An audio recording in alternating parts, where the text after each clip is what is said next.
എനിക്ക് പാലായെ സംബന്ധിച്ചിടത്തോളം നല്ല ആത്മവിശ്വാസമാണ്.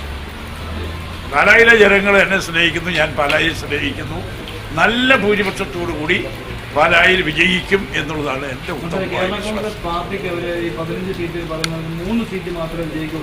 ഇതാര് പറഞ്ഞത്? അതേത് ഈ സർവേ ചുമ്മക്ക് ആർട്ടിഫിഷ്യൽ ഈ സർവേ വല്ല കാര്യമുണ്ടോ? ഇതിനു മുമ്പ് നടത്തിയിട്ടുള്ള സർവേ എല്ലാം അടിസ്ഥാനരഹിതമായി ആണെന്ന് വന്നിട്ടില്ലേ? സർവേ എന്ന് പറഞ്ഞാൽ ജനങ്ങളുടെ സർവേ വേണം. ജനങ്ങളുടെ സർവേ 19-ാം തീയതി കാണാൻ പോകുന്നത്. ഒറ്റ കാര്യമേ ഉള്ളൂ, കേരളത്തിൽ തിരിച്ചു വരും, പാലായിലും തിരിച്ചു വരും. പൂഞ്ഞാറിലും ജയിക്കും, UDF സ്ഥാനാർത്ഥിയായി. ഇതൊക്കെ ആർക്കൊക്കെ അനുകൂലമാകട്ടെ. സർവേ ഞാൻ സർവേ അല്ലല്ലോ നോക്കുന്നത്. നിങ്ങൾ എന്നോട് സർവേ ആണോ ചോദിച്ചത്? എൻ്റെ സർവേ അനുസരിച്ച് പൂഞ്ഞാറ് ജയിക്കും. അത് നമ്മളിപ്പോൾ എഴുതി കൂട്ടി കൃത്യം ഇത്ര സീറ്റ് എന്ന് പറയാൻ പോകും. വിലയിരുത്തവര് 95-ന് മുകളിൽ നിൽക്കും.